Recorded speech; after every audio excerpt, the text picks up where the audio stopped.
Yes. Hello everybody, we like to continue with the program, so I kindly ask you to take seats.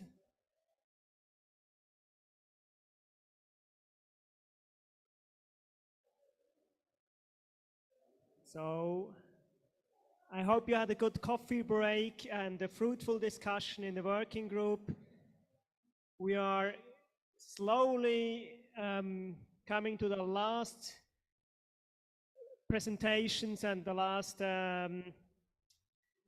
parts of this annual meeting of the network. We have a small change to the program again. Before we starting with the results from the working groups, we first move to Ricardo Ferreira. He has a plane to catch afterwards. After the presentation of Ricardo Ferreira, we will then present the results of the working groups here in the plenum. So Ricardo, he's a policy officer at the European Commission. He works in the Department for Region and Urban Policy, and there he coordinates the border focal point, which aims to foster cross-border cooperation in the EU internal borders. So I'm pleased to welcome Ricardo Ferreira for his presentation.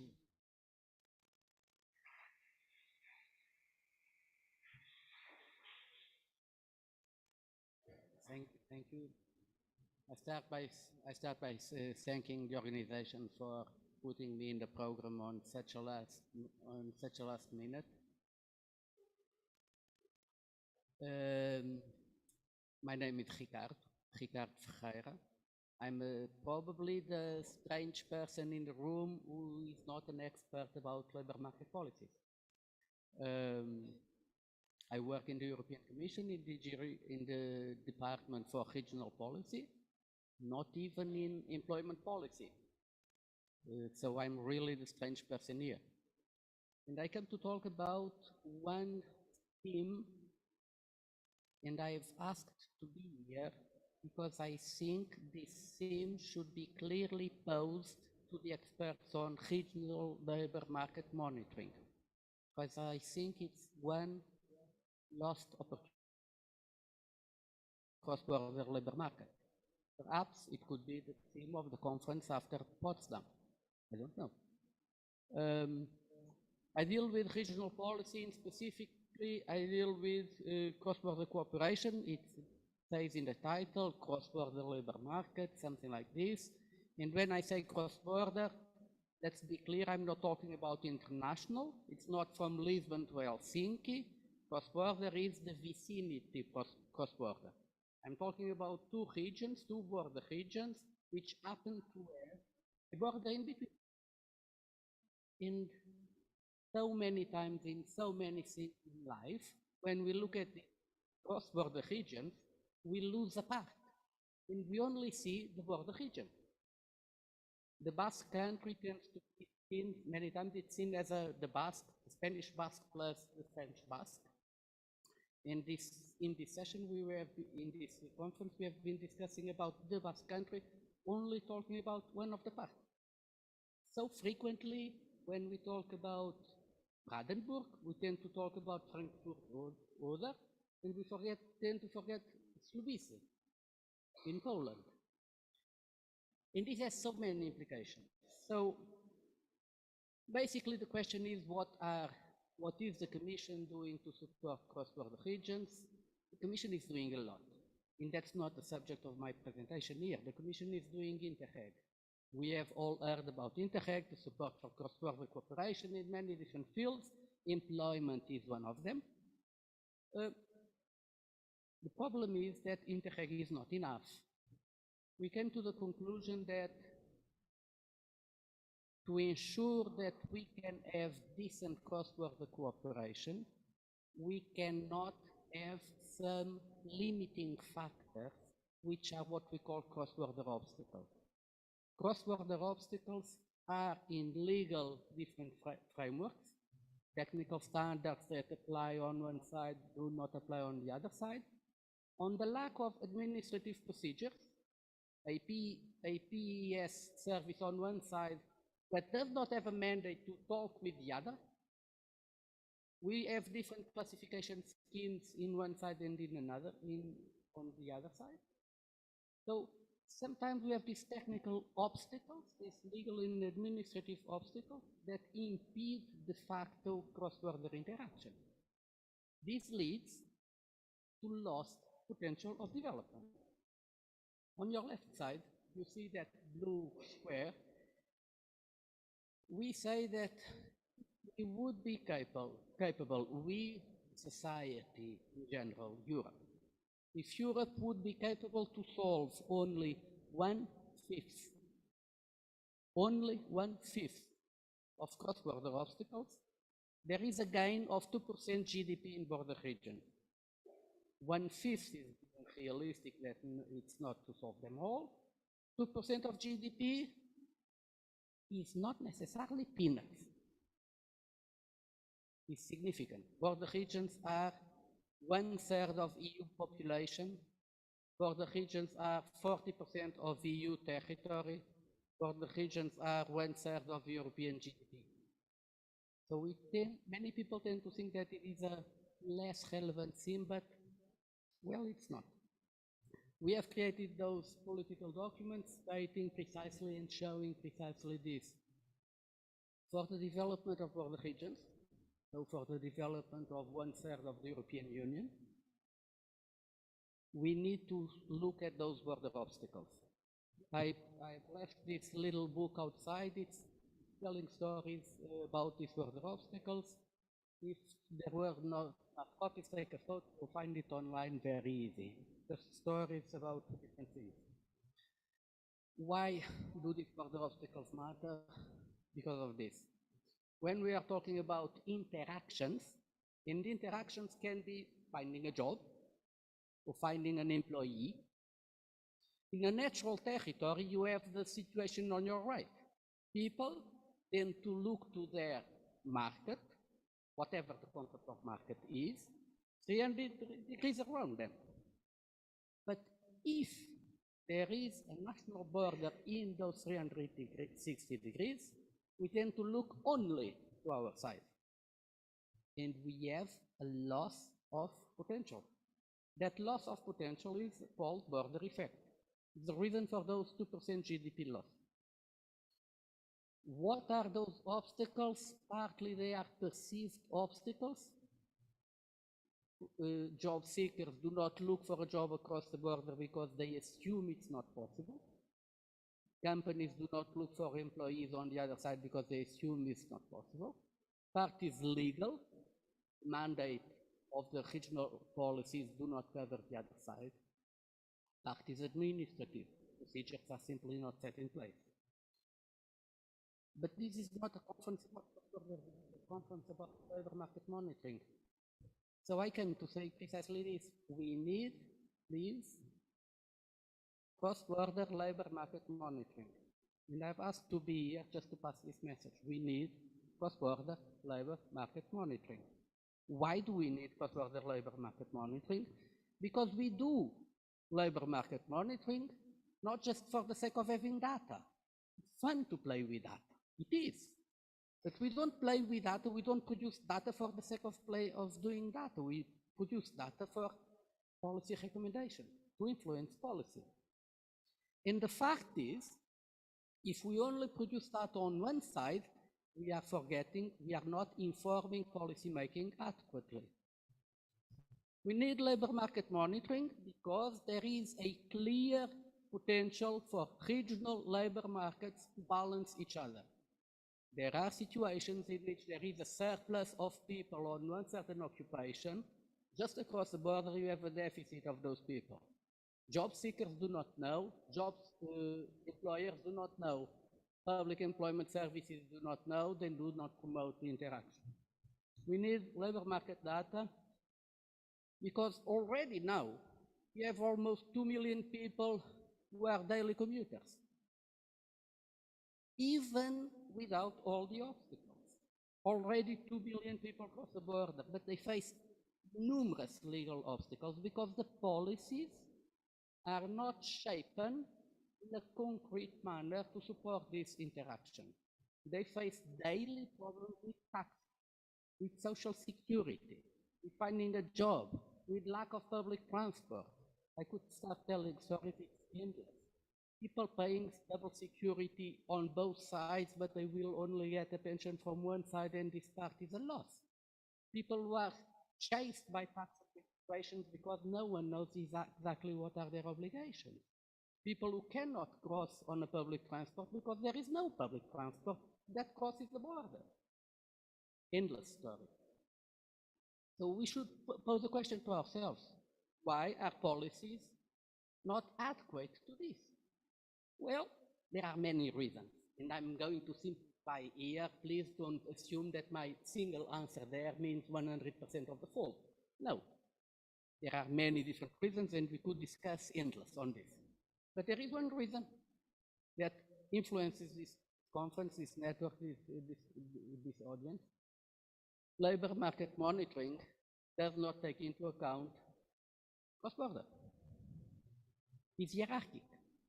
I mean that when we look at the territory, when we look at an administrative unit, we see this city is part of a county, this county is part of a region, this region is part of a country.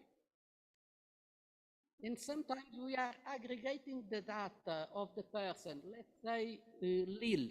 Lille is in France on the border with Belgium. The data of unemployed people in Lille are aggregated to the data of unemployed people in Bordeaux, which is, I don't know, 1,000 kilometers away, but it is not aggregated with the data of unemployed people in Moucron, which is just there 20 kilometers away. And I could live in Lille and work in Moucron. Not live in Lille and work in Bordeaux, that would not work. While the natural market is horizontal. My natural market for whatever organization, for whatever type of interaction is 300 degrees from me. So labor market monitoring should be capable to grasp this reality. We are looking for more data. Let's just see an example. The map of Frankfurt oder Slubice is there before I knew that the next conference is going to be in Brandenburg. It was just an illustration. It's just a nice map where we see the two urban areas very close to another, and there is a clear border. The river is there is a border. What do we do with regional labor market monitoring? We look at the regional labor market monitoring, and we start analyzing it. We see it with a glass, right? When we look to Frankfurt Oder, we may see this labor market, which is blue. When we look at Slubice, we will see a different reality, because it has different characteristics. It may be yellow. Well, but perhaps the market is green. If you consider both, the characteristics are not just a sub of them, the characteristics is a different labor market. And then, if we see the green market, we can shape our policies in a completely different manner, in perhaps much more effective for the job seekers and the employer. Quite interesting. Perhaps if we see from this, we would be capable to shape regional policy to get public transport across the border much more frequent. Perhaps. We don't know, but we should process. That's why from regional policy we are now trying to, and this is my selling pitch now, we want to promote this on a test base. We are contracting labor market analysis. We have just launched a tender last week that you'll find there. In short, we are looking for research institutions, for whomever, for the experts on regional labor market monitoring, you, to produce labor market analysis on a cross-border perspective. The tender is in that link. The tender is in documents that are on the table outside. This is nothing more than what you'll find there. This is not even complete. This is just one part of it. Please take a look at it. The value for the contract is 300,000 euros. It's not much, it's not little, it's significant. In short, there is this tender, a contract for 18 months to produce that analysis with that procedure, and the deadline is the 16th of November. If anyone wants more detailed information, please do not ask me. The only thing I can say at this moment, because the tender is open, the only thing I can say is the tender is open, go for the documents. In the process, in the documents, there is a question and answer scheme for transparency. I cannot answer any questions on the tender, because those questions must be answered publicly to ensure transparency of the process. More news. We are also promoting, and this is an invitation, we are also promoting this conference in January, Vibrant Cross-Border Labor Market. Here we will discuss cross-border labor market, from the issues of tax problems, from the issue of access to the market, getting access to data, getting access to policy, or from the issue of recognition of skills and qualifications, etc., etc. That link for that thing called Border Focal Point Network, that is a platform where we publish and we invite people to publish things about cross-border. The information will be there, it's not yet, but do book the agendas if you think this is interesting. Thank you so much. There are still a few copies of this outside. Please take a look at this, it will be interesting for some of you. Thank you.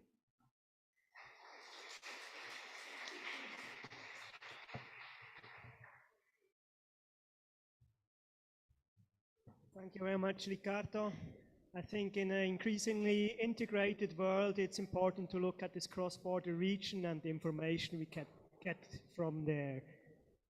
I still would like to ask if somebody has a question for Ricardo before he definitely has to move on and catch plane.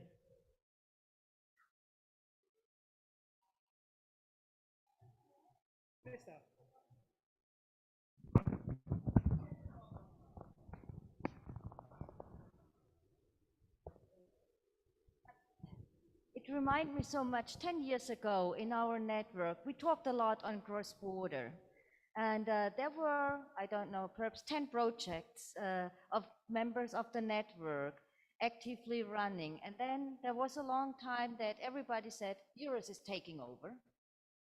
And now, could I understand your initiative? It's reactivated to have other people than the EURIS network people involved in this issue? Because that would be of importance for our members. Yes, this goes beyond EURIS. The EURIS network is doing a very significant job in many different things. The EURIS network has one initiative, which is the cross-border partnership, which is a few pilots discussing how can we exchange on cross-border. But it's not enough. It's a pilot. Let me tell you one story about EURIS.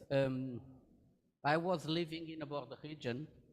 The story is 50 years ago. I was living in a border region and I went in Portugal, Spain. The city on the other side of the border was just there 10 kilometers away or something. Huh? I used to go to that other city to buy for groceries, for pediatrician, for whatever.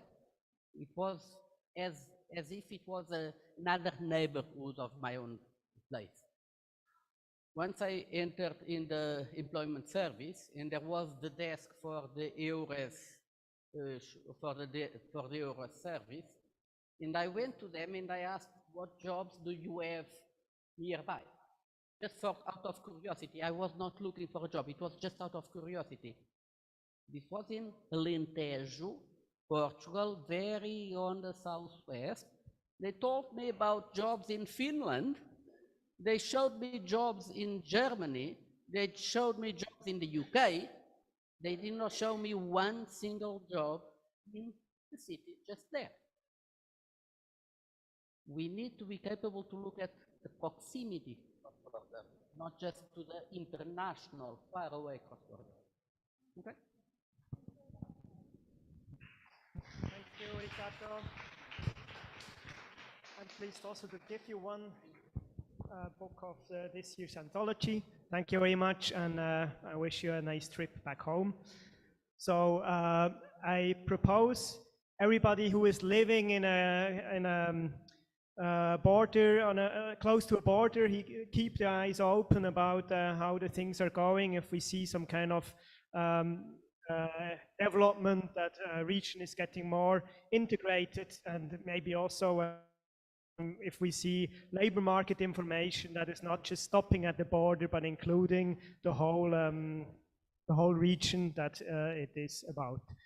So we move back to the results of the working groups. I propose that every group has 5 minutes to present the main results of their discussions, and afterwards we will have some time to discuss this year in plenum. I propose you to start with the first working group. I don't know if it's going to be you, Krista, who presents the results. So I hand you over the mic. Yeah. I made notes because camera, right? I can do it like this. Okay, we were the group, the PES group, and we started talking on digitalization. So this is much broader than implementing artificial intelligence, and it's kind of alike or close to as what, and that was a question still in the end, what is it, artificial intelligence? So it's, yeah, it's very difficult to define it. So we started for a while with digitalization, and we talked about how to implement digital processes within PS. And so we started with traditional approach. So on the national level, you develop a program to implement digitalization of the processes within the PS. And so we had Albania in our group, we had Vietnam in our group, and so these countries are ready to go further in this process.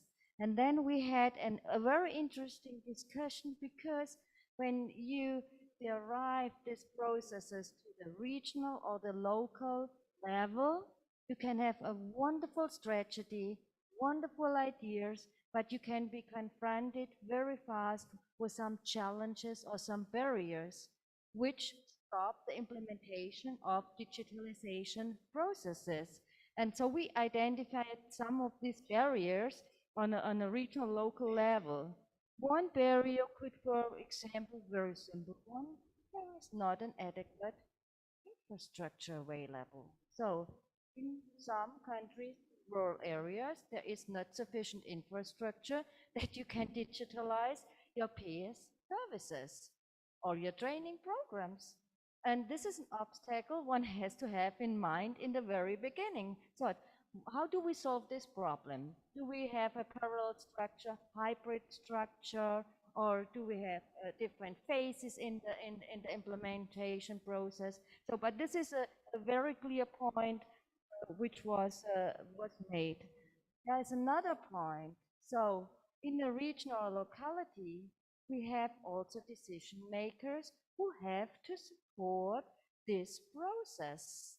And do we have, from a national level, in each case, access to these decision makers?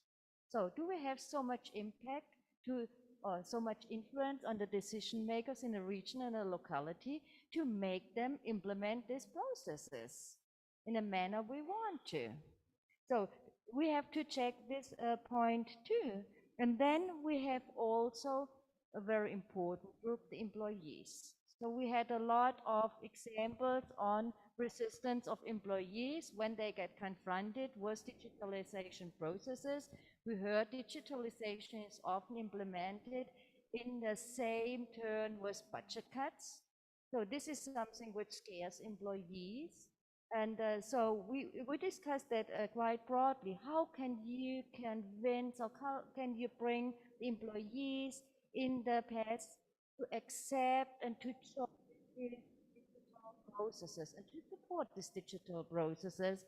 And so there were certain ideas developed, like bring them in the process very early, have transparency in the process, build trust in the process, also provide them with the adequate skills. So these are things which are really clear when you discuss it, but you have to think that already in starting developing your implementation strategies.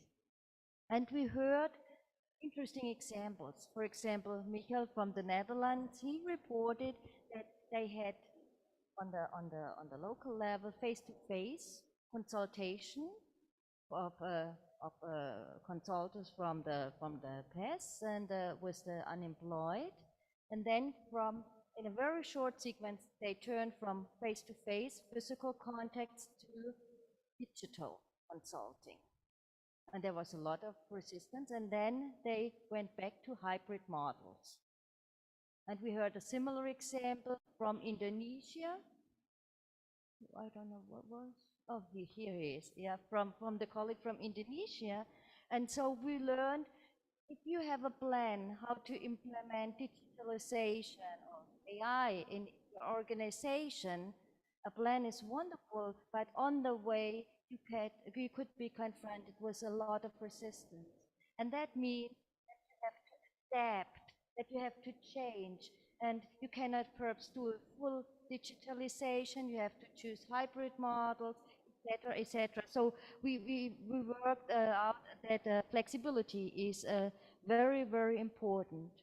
And then we had this interesting question, what is a better approach? Do you build total new processes and you say, okay, we do the digitalization process as a total? Or is it better, and do you have less resistance when you have already projects running, when you have already elements in your organization, and you simply extend these projects and these processes so that people are already familiar with the processes and simply there's an add-on.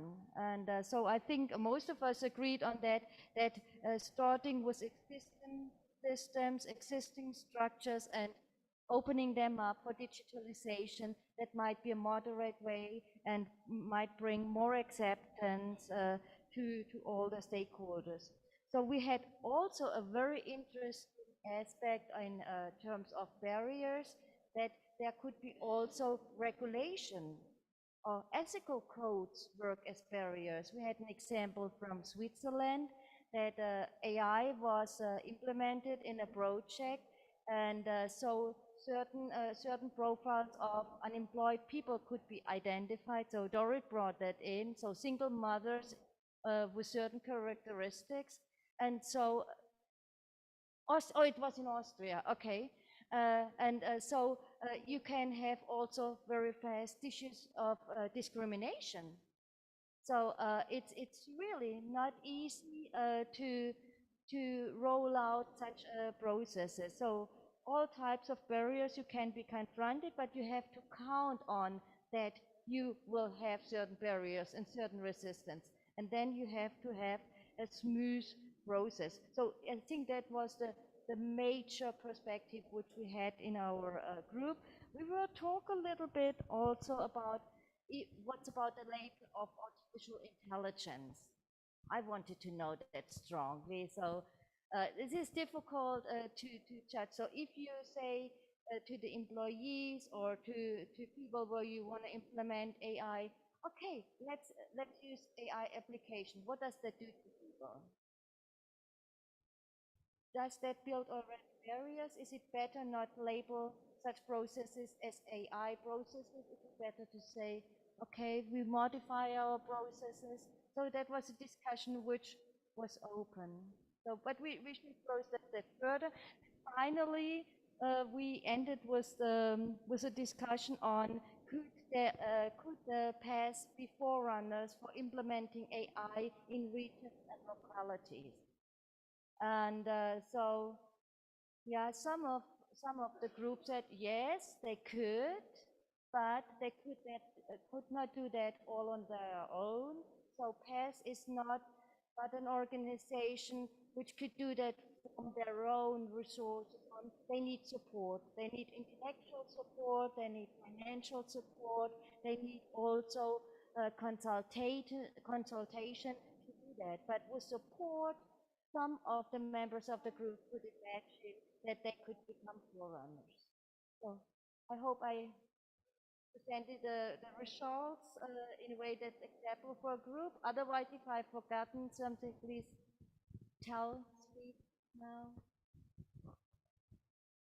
So nobody is speaking? Okay, thank you so much. It was a perfect read. Thank you, Krista. So we move on to the second working group, and I guess it's Matteo who is presenting the results. Thank you very much. So we had an interesting discussion, which was activated to some way from the presentation of Javier from the Basque countries. So we speak a lot about public policies, which is I was very happy to have this topic because well, I am personally a background on political sciences, so for me it was my cup of tea to some extent.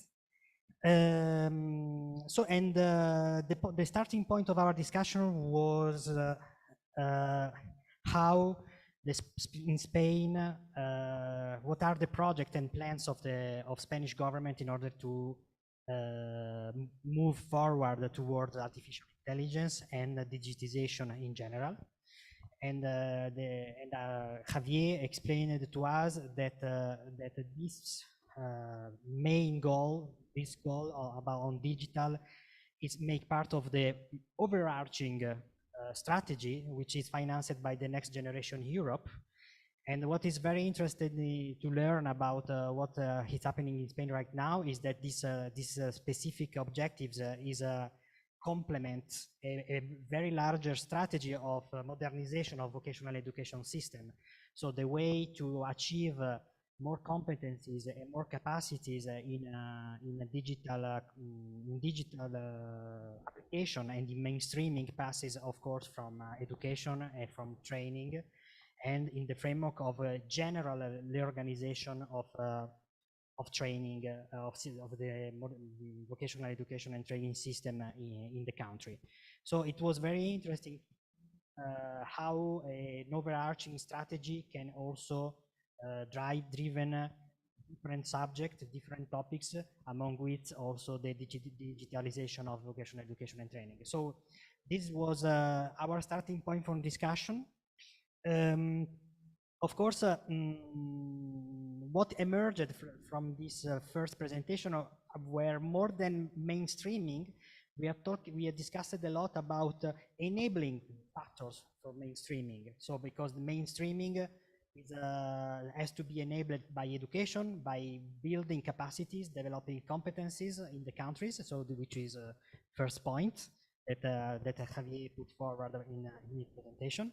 And then we open up discussion also to see other policies, other national policies that could go in the same way, with the same objectives. And thanks to our Asian colleagues, for instance, we discovered we talked a little bit about digital transformation agenda in Indonesia, which is built on 3 pillars. Of course, there is competence building, capacities development, but there was also another very important pillar, which was infrastructure. So the point was that infrastructure is also a second enabling factor for mainstreaming artificial intelligence. And talking about what happens in Asia in this moment, also we have also make references to other very important points, which is for instance the participation of private sector in the reform of standards, in the reform of training. Sometimes is not so developed, so we have to be reinforced. It is necessary in Asia, but also in Europe, of course, to involve as much as possible, of course, the private sector and the company representatives and the workers representative in the process of developing more fitting pedagogies, but also qualification, and so we have discussed a lot about around these topics, how to involve more of the private sector. We have also discussed about fundings, and a very important point, a very important difference between Europe and Asia was that while in Europe, the Next Generation Europe, which is an extraordinary operation, of course, a big operation that was raised from the COVID crisis, is completely public funded, and is the states plus the European Commission, the European Union, that funds all these very big operations that inject a lot of money in many European countries. The plans of digital transformation agenda in Indonesia was completely funded by the private sector. So we have discussed a lot about the limits and the pros and cons of these differences, very big differences. And so it is interesting, of course, to see how the private sector can enter into a public agenda, and what are the limits and also the opportunities in that. Okay, this is more or less what we're talking about.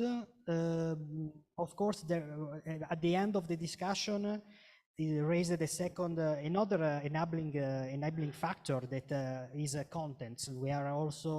There are some colleagues from Albania that added also that yes, the infrastructure is important, having some platform is important, having the possibility to let people learn by digital platform or is important, but maybe content sometimes is not as much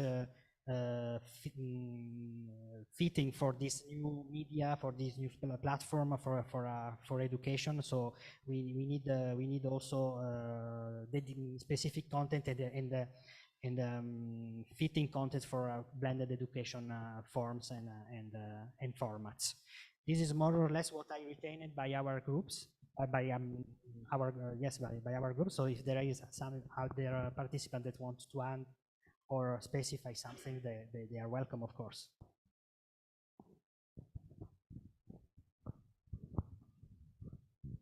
Okay, so maybe my summary was quite close to reality, so it's good news.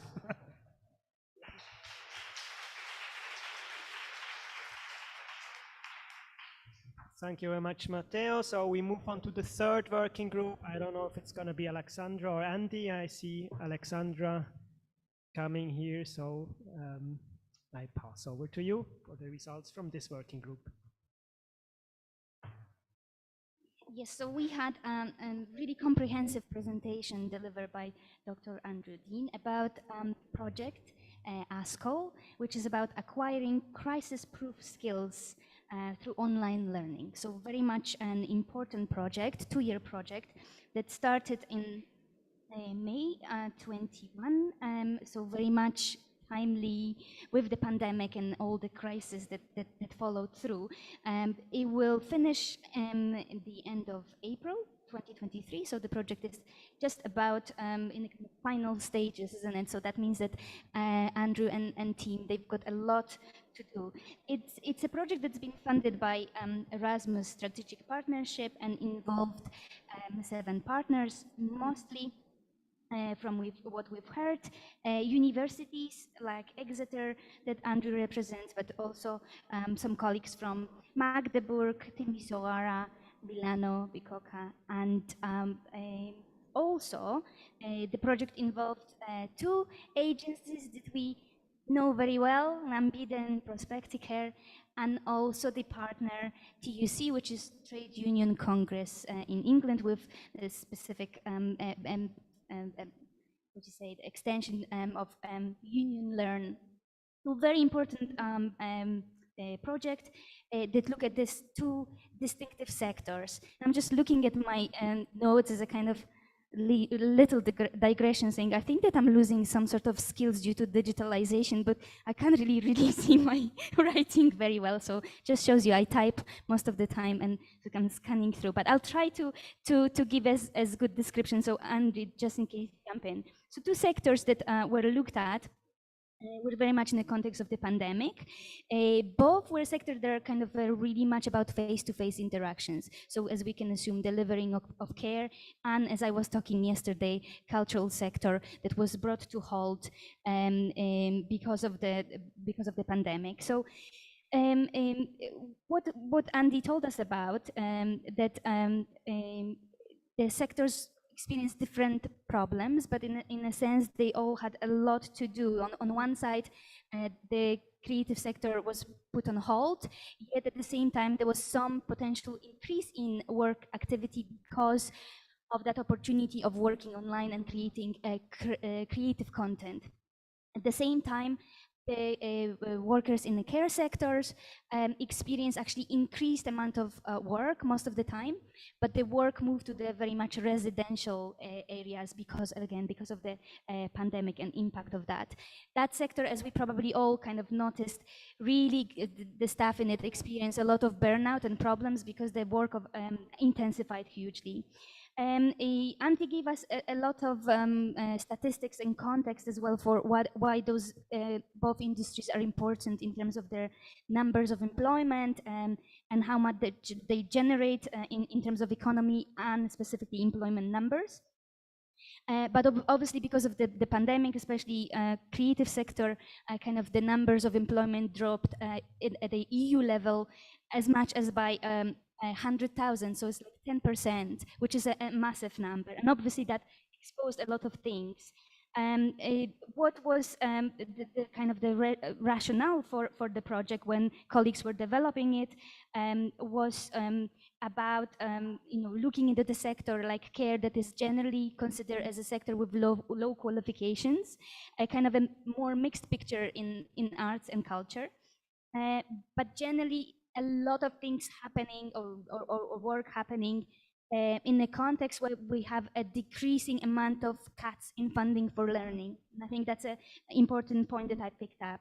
So obviously one of the motivation and rationale for doing that, which is great, and thank you very much for doing this important work, is about trying to improve that market for lifelong learning and kind of putting that whole agenda of learning back into conscience of employers. So in terms of methodology, very quickly, colleagues did a lot of different things. So obviously details, I'm sure that Andrew will provide, but they've used a series of surveys. They did online job vacancy scanning as well. They talked to different stakeholders, obviously mixed partners, so those partners representing education, vets, but also policymakers. So wonderful opportunity to actually have people in the same room and discuss the findings and problem of the sectors. And what they did as well is created a regional and UE strategy policy brief. And the next step also will follow with more practical work. As a kind of observation, without going into much detail, because obviously 7 different countries, but the trends are that on the whole, different countries noted drops or increases in the work or employment or advertisements for care or for creative work. So there was no sort of a clear trend of mapping and comparing, but I guess what's important to say here that colleagues observed that depending on what was the country policy, like in the UK we've got furlough, that kind of justified maybe the dropout or kind of balancing act throughout those difficult periods. But generally, what was coming clear that across this both sectors, employers noted the gap in digital skills. But they also, interestingly, as they always do, they have a sense of expectations that there should be a level of competency. So it's like, that would be great probably if always workers come with that ideal level of skills that employers require. It also was similar kind of perception on the view of employees and the workers that they also felt a similar sentiment. So in terms of the future, I think that both sectors kind of think about that digital agenda for skills is very important for recovery. And I think this is the kind of recommendations that colleagues will be providing and already provided to some extent at different the project about integrating that digital agenda into professional learning, into the pathway, so very much ICT skills and competences to be embedded in the training in those sectors, obviously understanding the barriers that people face.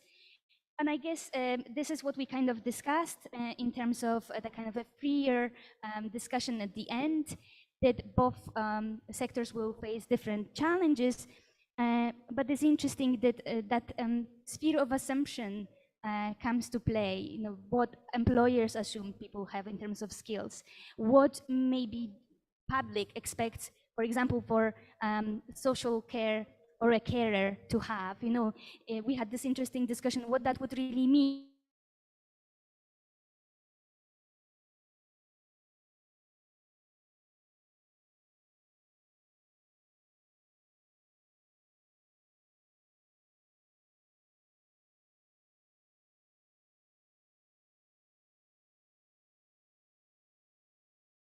Why the general public and maybe also employers think that digital agenda is not quite clear out there. But when we start thinking of what that job really involves, and especially when the digitalization really is such an integrated part of our lives now, we also can understand that the workers should really require or acquire a level of skills in terms of, you know, how to use the PC and how to send an email and how to send sort of a progress report, how to collaborate with colleagues, maybe use some of those digital activities that we do in our personal lives for people who they care for. So there's those kind of nuances about our own assumptions about what we do and what we think should happen. Just looking whether I haven't missed anything in terms of the culture.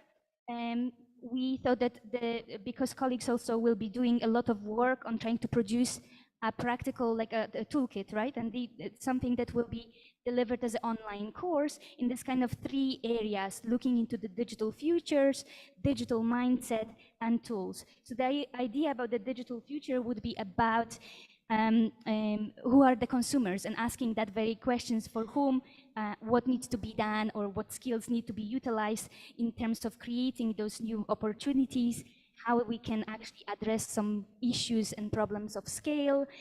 In digital mindset is about really trying to transform what people do, culture, for example, and think about their digital delivery, obviously using specific tools. So they will be doing the final bits of work on sectors of museum, theater, and freelancers. But I said the focus will be also on some practical learning content that people can use, and they will be working with key partners, obviously from across the sectors and learning providers, to make that content widely available. The project has a web page, so I think that I can extend the invitation to go and look at it. A final point, yeah, there was some discussion about that idea of a new market, a new generation, and things like, you know, things being published in terms of cultural content on TikToks and so on.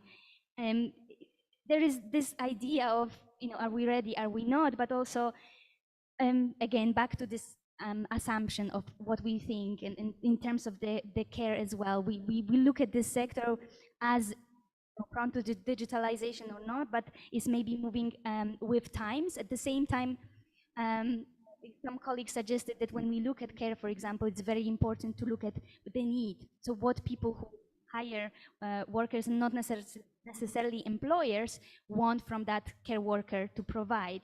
If it's a family hiring someone to look after a family member, they might have specific objective of what that means.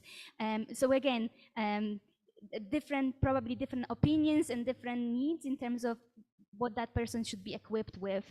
But we also discussed this idea, and that the discussion spills a little bit out of the project, but about the shortage of labor generally in this context, especially in care, and how we can remedy that going forward. Because obviously this is an important sector, but it seems also through our discussions that we're not looking only at digital skills, but the problem maybe and already is kind of agenda and view is that a lot of that work is being also done on platforms. And we've heard the presentation today, and not necessarily the sector, but maybe we would like it to be sort of open and unregulated and kind of out there. But if the work is on a platform, then that idea of even applying or being part of that labor pool already requires a level of digital skills. So lots of things to observe, lots of inspiration from Andrew to look, or kind of giving ourselves a little bit of a homework to look into those sectors and see where the skills needs are and how to find ways to implement digital learning into professional pathways. So thank you, Andy, that was great. Have I covered it kind of?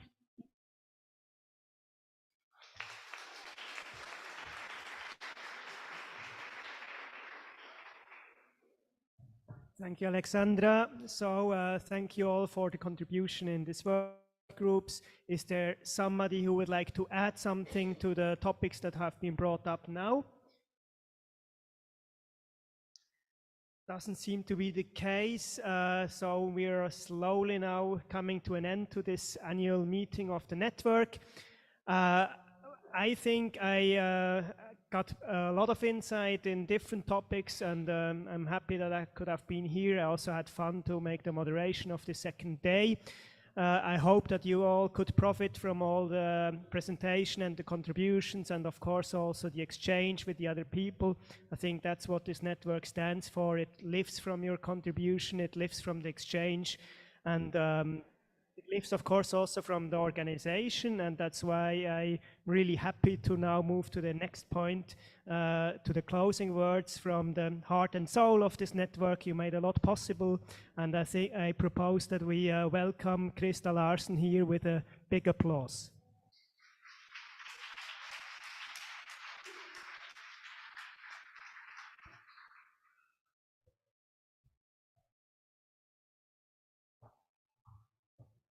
Take the microphone. You want to sit? You want to sit? Front. Who's standing?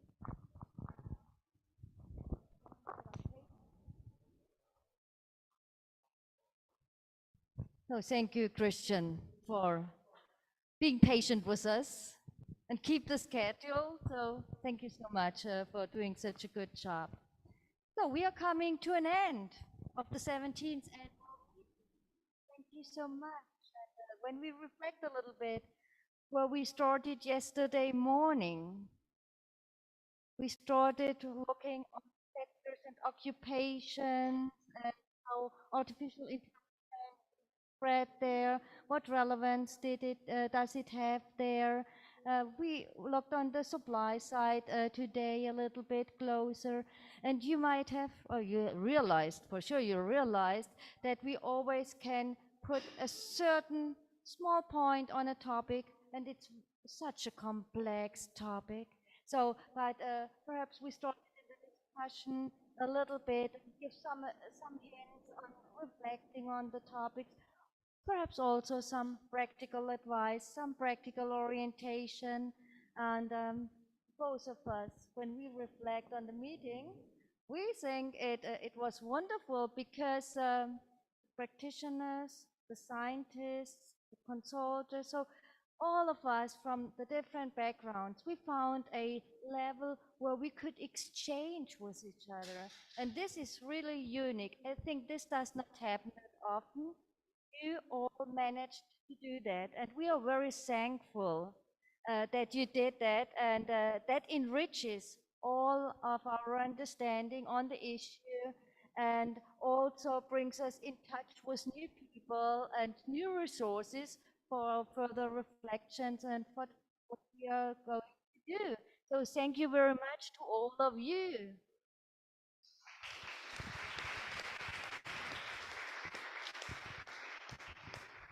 So, but such a discourse wouldn't be possible if we wouldn't have had the organizational framework, the cultural and social framework, and now we are expecting the colleagues from EURISPES Yeah, please come to us. The director and all the staff, please come to us. San Luca. So they get a huge applause. Please.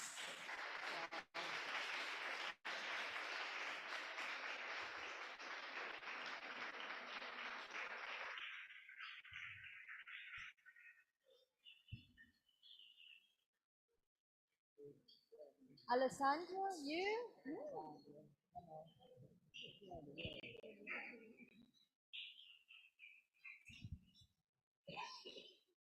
So this is your applause, the appreciation of all of us for what you did and you provided for us. So all the wonderful framework conditions, giving us lifts from the hotel to here, showing us around, also feeding us with wonderful food, entertaining us, and yeah, support wherever we needed support. Thank you so much for all of what you did for us.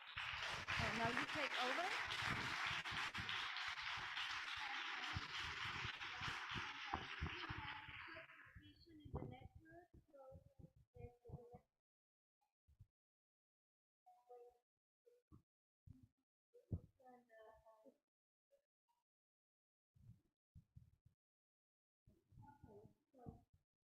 This is a book. It shows you the city of Frankfurt and the environment. You get some impression where you're coming from. Also speciality. Most of you know that because we have that every year. So this is some sweets prepared especially in Frankfurt area, and this is a small thank you for everybody.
What a wonderful help. Thank you so much, Chana. You did a great job. And we have to say, Chana, she was the one who read all the articles of the anthology in the first place. She did also most of the editing. So she did a great part of the work for the anthology. And now she is with us and does help with the logistics and everything. Thank you so much, Chana. Great job.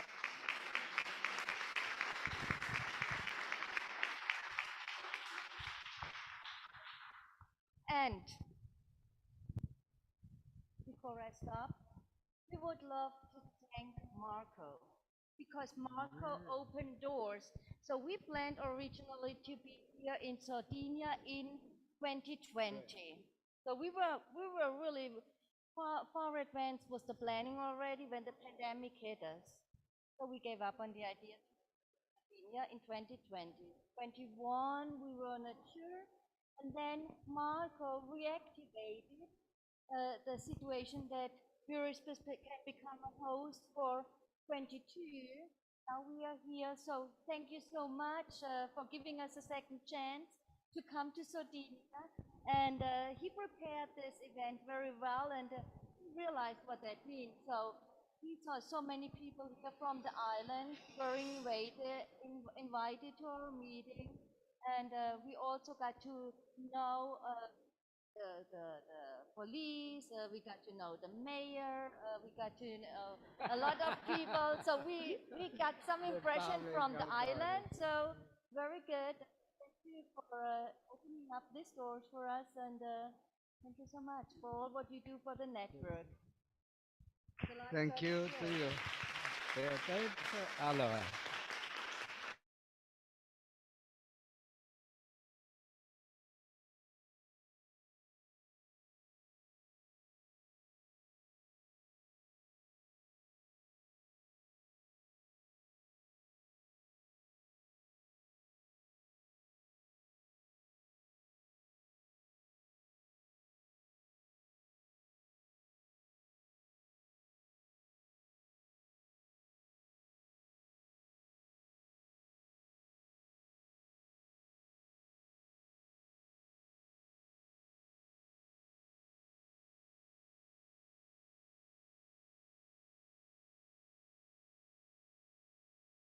Copy outside. It's in Italian.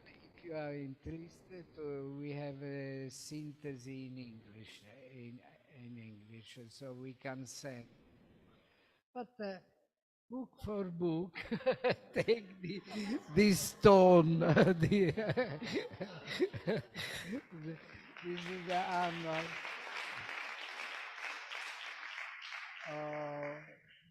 For Christian Müller,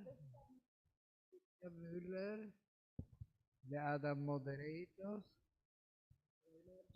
for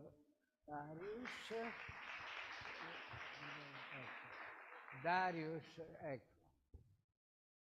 the good stone, this. and Andrew, and Andrew, the other moderator. No, that. Allora, now